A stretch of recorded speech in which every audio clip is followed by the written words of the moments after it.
Hi everyone, it's Andy from Hobby Headquarters. Today I'm going to be building up the 1/35th scale RT diorama base, the hotel.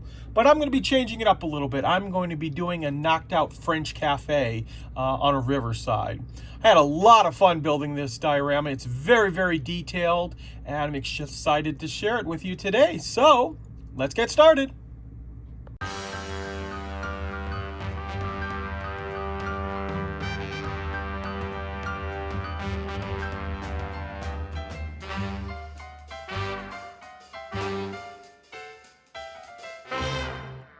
Before I get started on the new blown out building diorama, I thought I would show you a quick little update how the factory is coming along. I've taken a little break from this diorama because I'm still waiting on a lot of accessories to show up that we can add a lot of detail to this, but I am going to start working on this again very, very soon. So I'm all ready to start construction on the base, and the first thing we need to do is, because this is a lifted area here, is I took some blue insulation foam, the type you buy at like Home Depot or Lowe's or a hardware store if you live any other parts of the world, and I took it up on my foam cutter and cut it to the exact shape, see here, as the actual base, and that's just going to make it that much more sturdy once we put all these pieces on. Now I've cut the foam in such a way that let's see if you can see it a little bit better here, that there is just the slightest little lip right around the edge right here, all the way around. I thought it might look a little unusual if the cobblestone goes right into the side right there. It might be that way in real life, but I wanted that little bit of a rise on there. So we cut the third piece of foam just right. And with that done, I can go ahead and glue all of the side pieces together, just like this. And we're going to do it one by one, and that way we have a nice solid surface there, and we won't have any gaps in, or very, very little bit of gap in between the different plaster pieces. Now, before we glue it together, I like to take a sheet of sandpaper and just drag the item across it here. And what that does is that totally smooths out the bottom surfaces and any of the connecting surfaces, because sometimes there'll be a little bit of extra plaster that come out and can make your item not perfectly level to the next piece. So for a couple of seconds of dragging across this, we'll smooth out all of the edges. Also, we want to continue on these lines on both sides of the wall here, since a little bit of it's going to be on the other side. So just taking any sharp little tool here, we're going to extend over the seam, and then also, because of the way the plaster is always poured, it kind of creates a little bit of a lip. So we want to make this look like it's been chiseled stone, so we're just going to break the tips off here right down the line. It'll create a more natural look to the stone.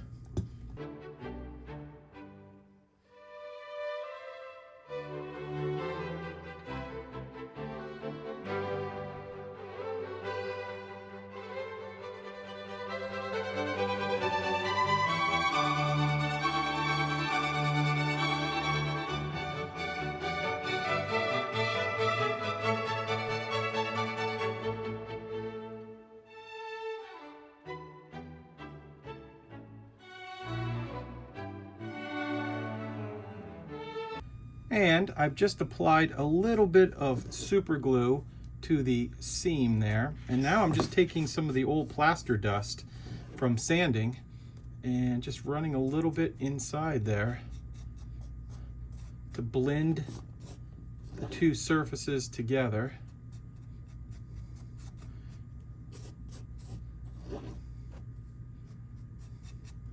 Just like that.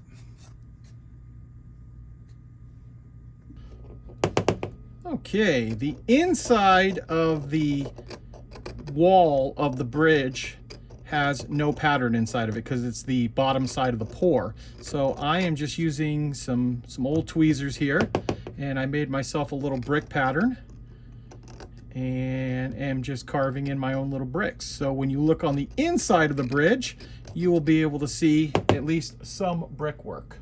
Okay, we have the building turned around to the back, and we've let all of the glue dry on the walls, and I'm going to show you how we're going to start working on the interior. First of all, for the bottom down here with the foam, I have some black plywood here, or plywood that I painted black, and I will go ahead, once all of this is done, we will cut up a nice little finish edge for both this side and this side over here. But now you'll notice that there is lots of die cut wood, or laser cut wood I should say, and inside the kit you're going to get everything from window frames to the actual floor to, or excuse me, this is the actual ceiling, and then you also have floorboards. So you'll have to stack these together to make the individual floors, just like this. Now what you're going to see right here is one of them that I built up and just stained with some dark brown stain to make it look like hardwood floors. And these are just the base colors that we're going to do, but it's just going to be so much easier to get the bulk of the paint down now in between these floors. So you see how that'll go just like that. So we have 4 floors to put in, plus all of the window frames. We also have this. This is going to be the fence that goes along the river's edge. We'll paint that up like a nice green patina on it. And this is something that I really like. So this right here is going to represent the roof. These are going to be like the little rafters up there, or actually the area where they attach the tiles, which it has a little sheet of tiles in there, but we'll be able to break this up here, make it all jagged and rough, but still have part of the roof of this building on there as well. So we've got a lot of these little floors to create, so I'm going to go ahead and create those right now and go ahead and glue them into place. Okay, I've got the roof in place there, all destroyed, and I've mixed up a color that I put a little test shot on right here. It's a mixture of deck tan, a little bit of dark yellow, tiny bit of dark yellow, and some white to get us a nice base color for our brick. I'm not doing a red brick. It kind of shows it in the instructions and the online that it's more of a tannish brown color, which I kind of like, something a little bit different. So I'm going to go ahead and airbrush that on right now.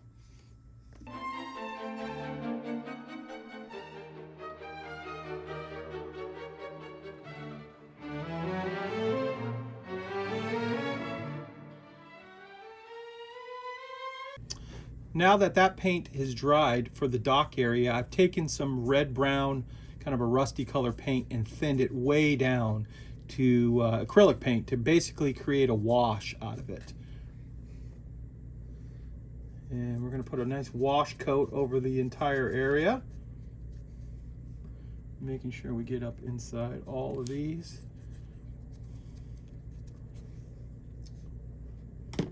And then just taking a paper towel, I'm going to blot off any of the excess. And you can see we get a nice start to get a reddish brown tint to the stones as our next step. Now we're doing the same thing with XF59 gray turned into a wash to go over all of those bricks,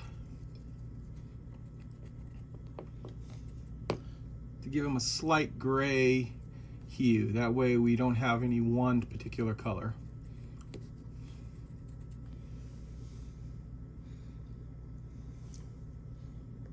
And now that that's dried, we are taking a little deck tan, and we're just going to do a little dry brushing to highlight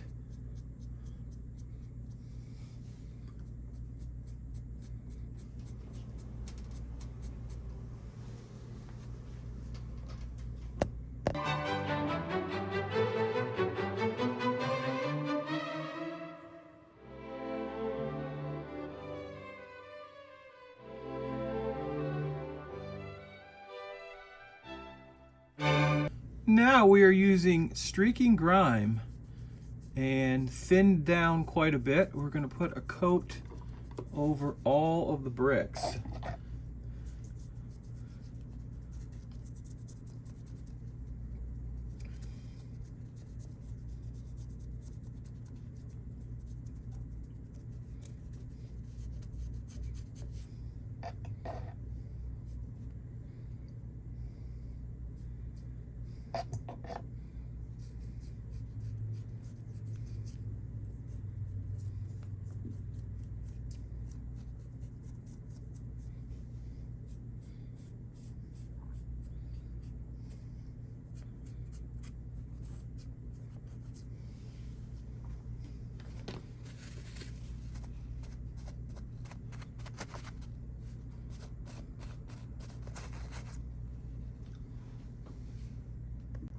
Now, towards the bottom, we're using Ammo by MIG's Slimy Green Dark.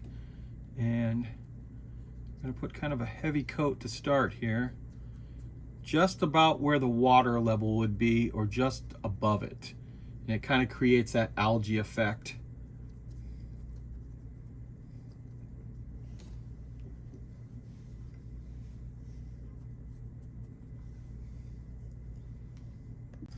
Now, using some XF19 Sky Gray, we're going to start the process of doing the cobblestone. Now that we've sprayed the very dark undercoat,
and I'm also applying a gray wash over the bricks to mix with the dirt. And once we get that on there, I'm going to blot off any of the excess.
Now that the desert yellow has dried, we're going back over it with very, very diluted deck tan.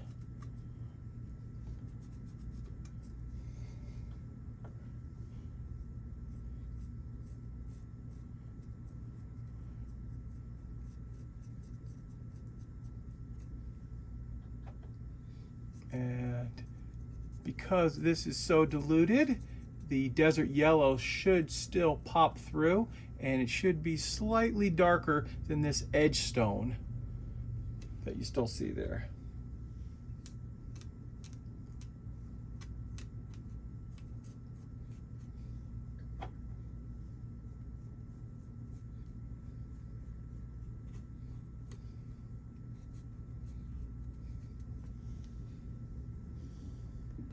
Now, using streaking grime again, we are going to put a dark brown wash over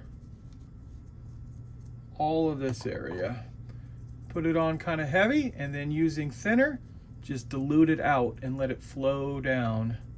Now I'm going to try to keep a lot of it away. I am going to put some on these outer bricks, but not as heavy, so they still maintain a little bit different color than the rest of the brickwork here.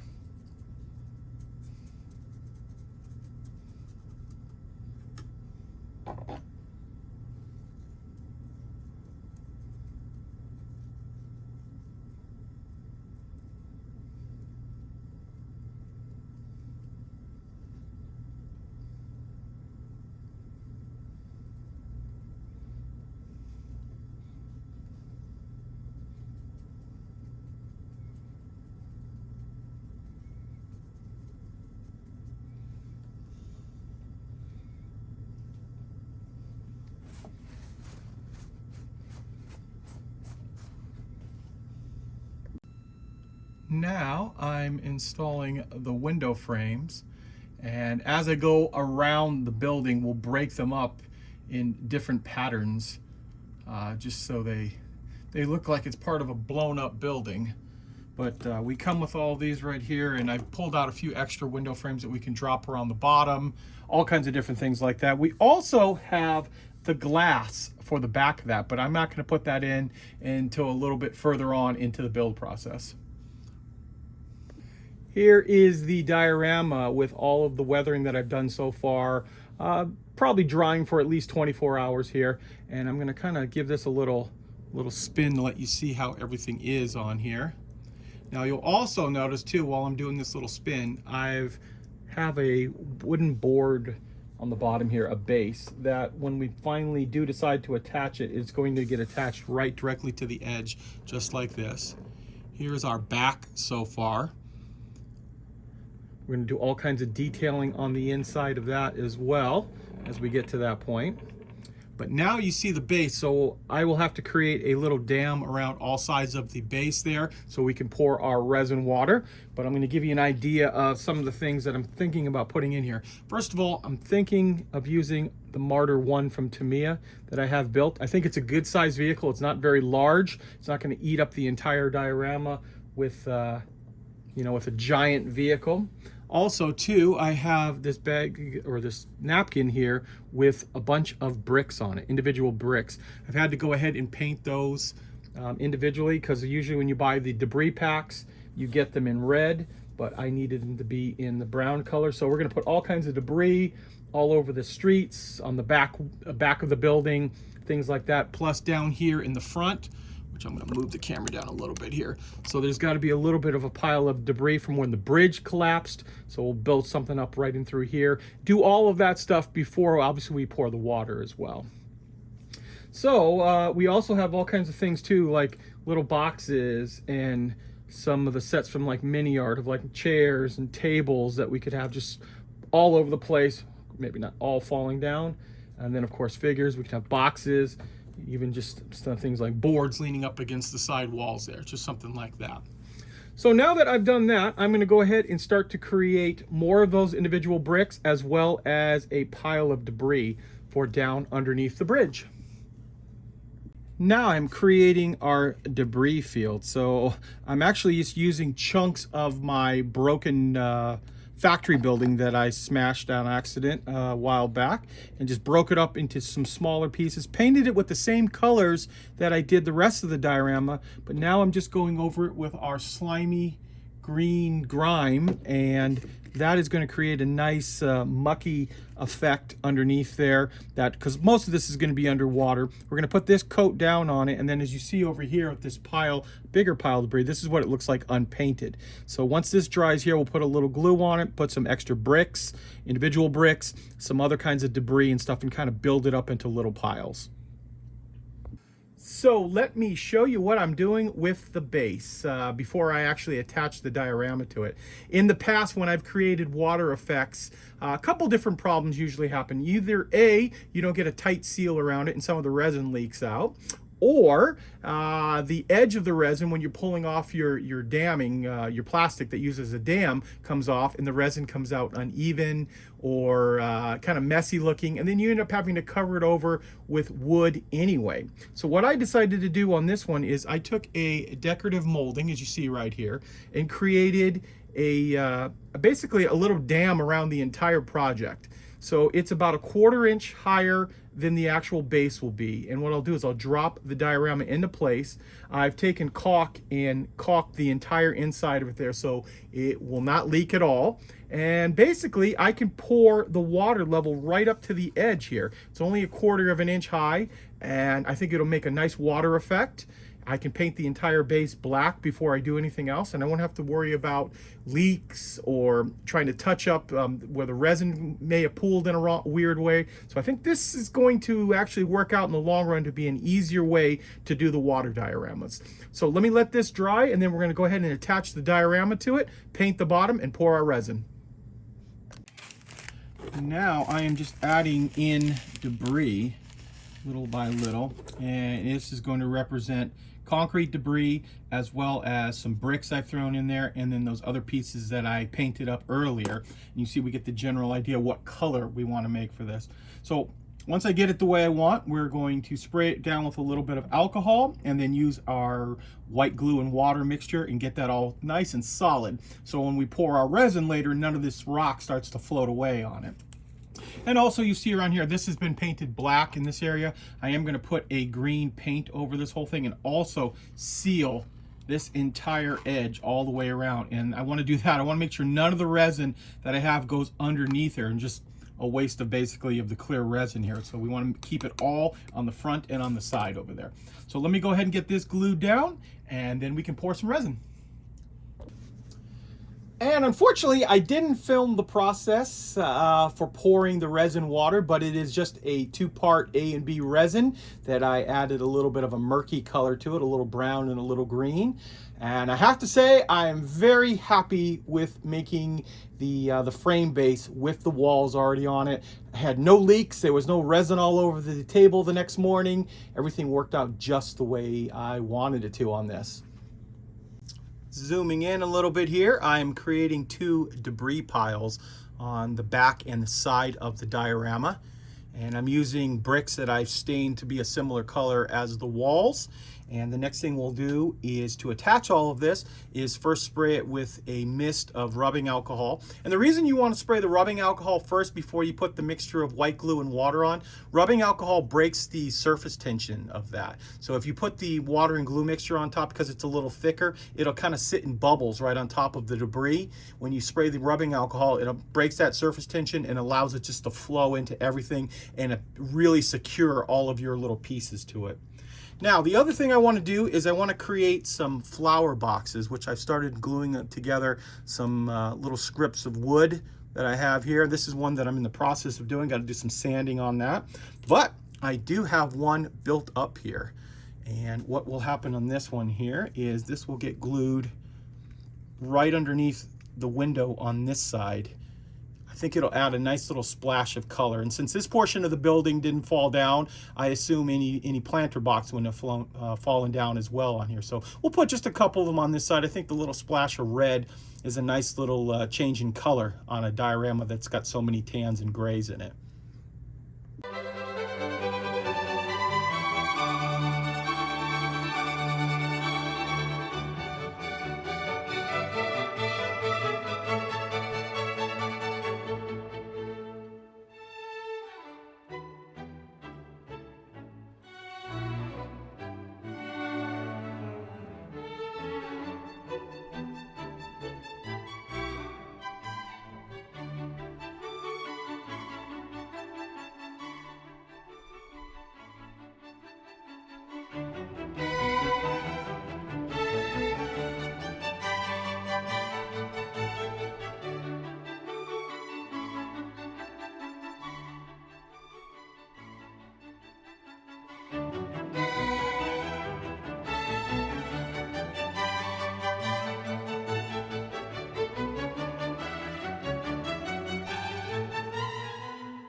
And the Mod Podge has had a couple hours to dry now. Now you'll notice that the water looks not glass-like anymore. It doesn't look like a flowing river, but just enough that it looks like there's a little bit of movement in the water.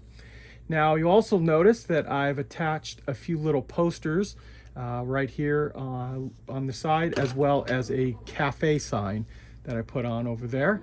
And something that I actually forgot to do, I didn't realize in the kit that the clear window glass was inside there. And it probably would have been a lot easier to install the glass while the frames are off, but I realized it wasn't there. But what I did was I took a pair of very sharp scissors and cut up and broke up all of the windows, or most of the windows. I did leave one set of windows intact on this side underneath the or on top of, I should say, the flowers, which I happen to really like the way the flowers came out. I think it adds a nice little pop of color on the side wall. And then also taking some of the excess film that it has here, I cut a bunch of jagged little pieces. And I'm taking those little jagged little pieces and spreading them all around on the inside of the building, especially down here on the bottom. You can see all the little glass shards, and not as much, but there are glass shards inside of the mound of debris as well. But I'm going to cut up some more of that stuff in there. And we are, of course, going to do some more detailing on the inside of the building. You also notice, because it is a cafe, I did include a alcohol poster on the inside of the cafe there. Now that the glue has dried on all this, I'm taking some dust pigment powder and putting it all over the mountains of debris, as well as sidewalk, all the pavers. Being that a building just fell down, you would imagine there'd be quite a bit of dust around the area too. So we're going to put a nice little generous layer of dust all around there. So I liked the idea so much of putting all the little posters and stuff around that I decided to make myself some wallpaper for the second story, thinking this would probably be the cafe down here to have the bare walls, but on the upstairs where someone lives, I'm going to create this right here, some wallpaper. Just printed this out on some cardstock and basically just slid it into place. We'll outline the shape of the window and then of course cut it out. So we'll have a nice little wallpaper second story there. It might even do it up on the top floor as well. I did cut that out. Did also create a road sign, like the little splash of the blue. The little posters, I think, add a lot of little character to the building as it comes around here. And I'm thinking about even maybe printing out a few more and putting a few other little posters here and there on it. Not sure about that yet, but that'll give you a good idea, add some little splash of color to our diorama. And here it is, guys. Here is the completed diorama, all ready to display any 35th scale World War II tank that I want to put on this blown out old French cafe on the riverside here. And I'm going to slowly kind of go around here and let you see some of the things that I've added to it. We added tables and chairs, some more posters, and then some more debris into the wood or the piles of bricks, things like that. And as we come around here, added a lot more debris inside the house. So we've got old cups and glasses. Up on the second floor, there is a box with wine bottles on it, a little chair inside there, coming around like that. Now I'm gonna have to do a couple of different pans here because this diorama is so tall, it's very hard to fit in all of camera all at once.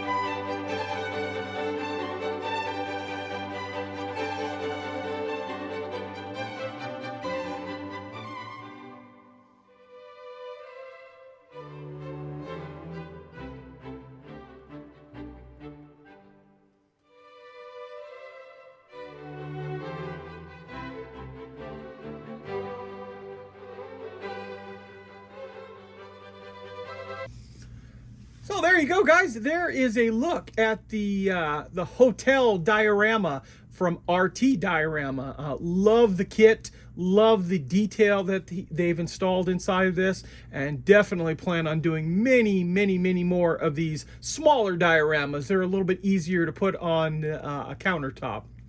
So I want to take this opportunity to thank you as always for watching, and please stay tuned because I have many more videos coming.